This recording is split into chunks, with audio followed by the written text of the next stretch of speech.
ഭിന്നശേഷി മേഖലയിൽ മികച്ച പ്രകടനം കാഴ്ചവെച്ച മികച്ച ബ്ലോക്ക് പഞ്ചായത്തിനുള്ള പുരസ്കാരം മതിലകം ബ്ലോക്ക് പഞ്ചായത്തിന് ലഭിച്ചു. ഉന്നത വിദ്യാഭ്യാസ വകുപ്പ് മന്ത്രി ഡോക്ടർ ആർ ബിന്ദുവിൽ നിന്നും മതിലകം ബ്ലോക്ക് പഞ്ചായത്ത് പ്രതിനിധികൾ പുരസ്കാരം ഏറ്റുവാങ്ങി.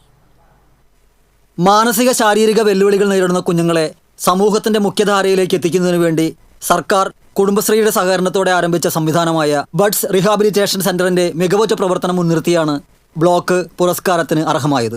ഈ പുരസ്കാരം ഭിന്നശേഷി സൗഹൃദമായ പ്രവർത്തനങ്ങൾക്ക് കടുത്ത ഊർജം പകരുന്നതാണെന്ന് Mathilakam block panchayat president CK Girija പറഞ്ഞു.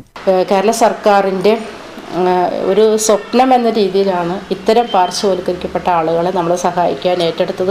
അങ്ങനെ ഏറ്റെടുത്ത പ്രവർത്തനത്തിൽ എല്ലാ BDO അടക്കമുള്ള ഉദ്യോഗസ്ഥന്മാരുണ്ട്, CDPO ഉണ്ട്, എല്ലാ ഭരണസമിതി അംഗങ്ങൾ എല്ലാവരുടെയും സഹായത്തോടുകൂടി മെച്ചപ്പെട്ട പ്രവർത്തനം നടത്താനുള്ള ശ്രമം മതിലകം ബ്ലോക്ക് പഞ്ചായത്ത് ഭരണസമിതിയുടെ നേതൃത്വത്തിൽ നടത്തുന്നുണ്ട്.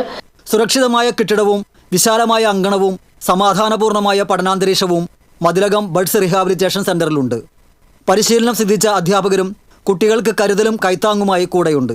നിപ്മറിന്റെ സഹായത്തോടെ കുട്ടികൾക്ക് വേണ്ടി നടത്തുന്ന ക്യാമ്പുകളിൽ occupation therapy, physiotherapy, speech therapy എന്നിവയും സൈക്കോളജിസ്റ്റിന്റെ സേവനവും ലഭ്യമാക്കുന്നുണ്ട്. ബഡ്സ് റീഹാബിലിറ്റേഷൻ സെന്ററിലെ കുട്ടികളുടെ രക്ഷിതാക്കൾക്ക് സ്ഥിരവരുമാനം എന്ന നിലയ്ക്ക് കുടുംബശ്രീയുടെ നേതൃത്വത്തിൽ തയ്യൽ പരിശീലനവും നൂതന തയ്യൽ മെഷീനുകളും അനുബന്ധ ഉപകരണങ്ങളും നൽകിയിട്ടുണ്ട്. കുഞ്ഞുങ്ങളുടെ മാനസികോല്ലാസത്തിനായി വിനോദയാത്രകളും സംഘടിപ്പിക്കാറുണ്ട്.